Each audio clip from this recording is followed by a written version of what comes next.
Why quiet people are misunderstood. Nobody tells you what it actually feels like to be the quiet one. They just decide what it means for you.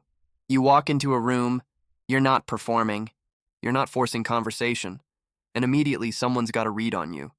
Shy, stuck up, weird, nervous, cold, whatever fits the story they needed that day. And the worst part is you can feel it happening in real time. You can see them clocking you, filing you away, making their little judgment, and there's nothing you can do about it.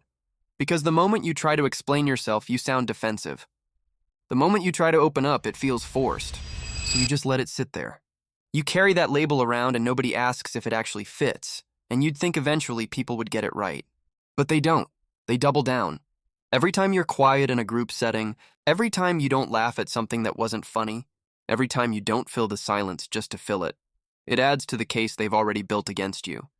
Like they're collecting evidence for a version of you that was never real. That's the trap quiet people live in, and I think most quiet people weren't always this way. I wasn't.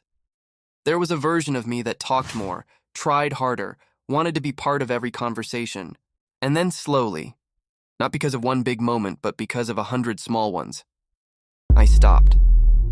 Someone talked over me enough times. I said something honest and it got brushed past like it meant nothing. I started noticing that half the conversations I was having weren't really conversations.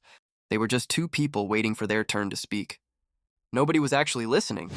They were just reloading, so I pulled back. Not because I had nothing to say, but because I started being more careful about where my words actually went. And that shift, too, when it happens, it changes you. You stop spending energy trying to be understood by people who were never really trying to understand you. You get quieter, and somehow you feel more like yourself than you ever did when you were performing.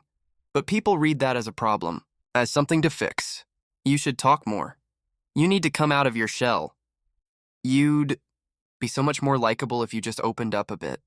Like, silence is a disorder and noise is the only cure. What they don't realize is that quiet people are almost always the most present people in the room. When you're not busy performing or filling every gap in conversation, you start actually watching. You catch the things someone said that didn't match their expression. You notice who people become when they think nobody important is looking.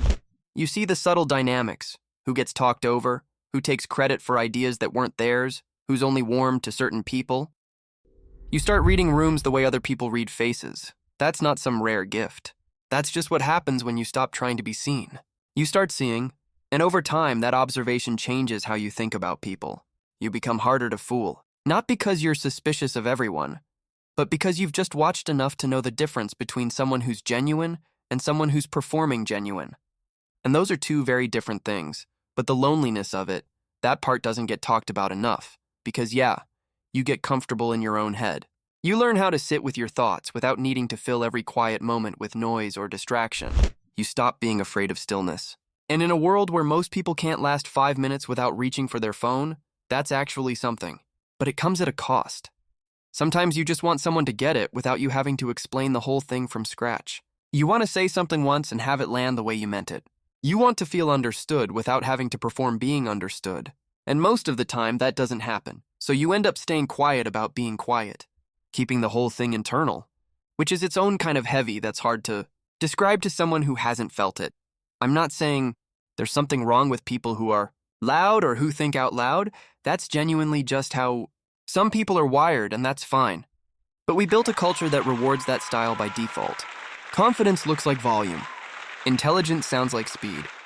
And anything slower, more deliberate, more internal, it gets mistaken for weakness or weirdness before it ever gets a chance to show up as something else. Job interviews. First impressions. Group settings. Everything is optimized for the person who performs well fast, and the quiet person who needs a minute, who doesn't want to speak until they actually have something to say. They keep getting passed over. Not because they have less to offer, but because the world got impatient before it ever found out. The quietest person in the room isn't always the least certain.